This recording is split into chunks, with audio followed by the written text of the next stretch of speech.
Bismillahirrahmanirrahim. Assalamualaikum warahmatullahi wabarakatuh. Nah, belajar bicara, semoga apa yang saya sampaikan diterima. Kalau diterima, alhamdulillah. Kalau tidak, ya sudah apa-apa. Tidak apa-apa. Saya itu hanya orang manusia biasa yang tidak luput dari kesalahan.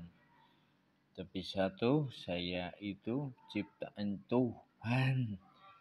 Oke, saya itu pernah mondok di bukan mondok ya, belajar agama di Pondok Soko Tunggal Semarang. Kiainya namanya Gus Nuril yang terkenal Gus Nuril, yang dengan anaknya yang terkenal Gus Nova Muhammad Mustafa Mahendra.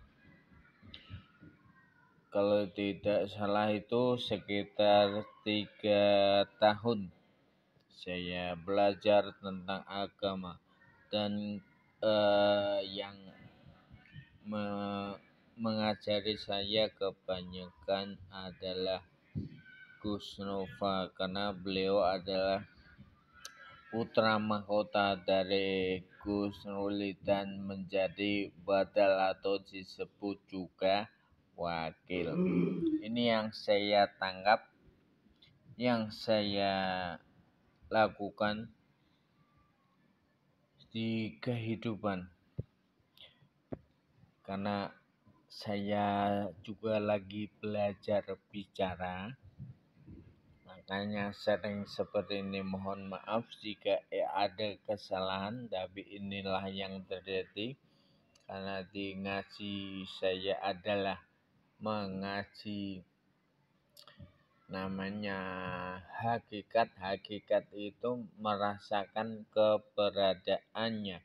Nya itu adalah Allah. Jadi benar-benar merasakan, bukan hanya omongan saja. Jadi merasakan adanya malaikat, merasakan ajarannya, merasakan bagaimana rasanya, larangannya bagaimana, itu dirasakan semua. Dan alhamdulillah saya berada di jalan yang betul, benar.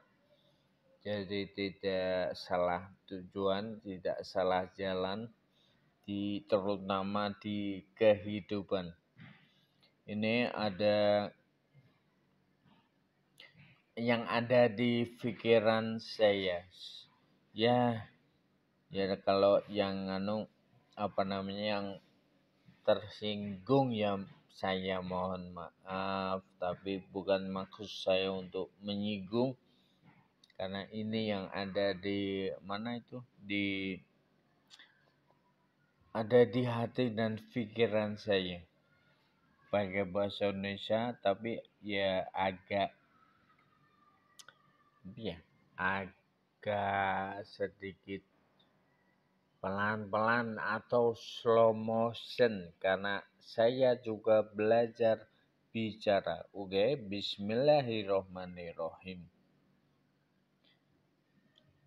Apakah orang yang ahli ibadah itu pasti, saya ulangi lagi, apakah orang yang ahli ibadah itu pasti hatinya juga seperti itu? Kalau saya jawab, belum tentu. Karena itu hanya dilihat dari mata, kelihatannya sholat, ibadah, tapi hatinya kita tidak tahu. Bisa jadi yang tidak kelihatan di mata orang ibadah, sholat, tidak kelihatan, itu bisa jadi hatinya banyak ikhlas, banyak baik budi pekertinya, luhur hatinya. Masya Allah, yang seperti itu saya milih kumpul yang tidak kelihatan ibadahnya daripada yang kelihatan ibadahnya. Karena hanya tampilannya saja, hatinya kita tidak tahu. Gitu ya. Kemudian orang zaman sekarang kalau diminta untuk tirakat itu kebanyakan tidak mau, alias wegah.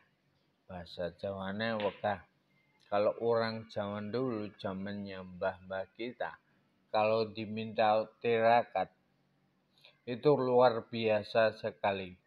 Bagaimana tidak luar biasa? Karena mbah-mbah kita pas pada waktu tirakat itu puasa. Pada waktu tirakat itu mereka tidak memperdulikan di mana, kapan, dan ada pokoknya tidak peduli di mana dan tidak peduli. Kemudian saya pernah mendengar yang bid'ah pernah itu bid'ah. Loh, orang puasa kok dikatakan bid'ah? Ya seperti karena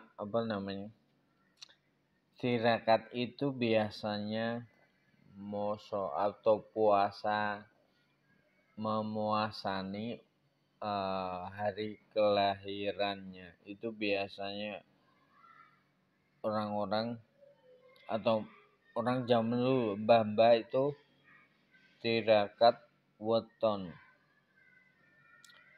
Ada pertanyaan dari sahabat Nabi Muhammad SAW. Dia bertanya, "Hei Nabi, kenapa dirimu selalu puasa di hari Senin? Kenapa Nabi?" Nabi menjawab, "Hei sahabat, saya puasa hari Senin. Kenapa? Itu karena saya dilahirkan di hari Senin sama Gusti Allah. Makanya dari itu saya puasa." Nih, kalau gitu. Ngono kok kata orang-orang bid'ah. Padahal puasa itu Nabi kita juga puasa karena hari lahirnya beliau. Nah, kemudian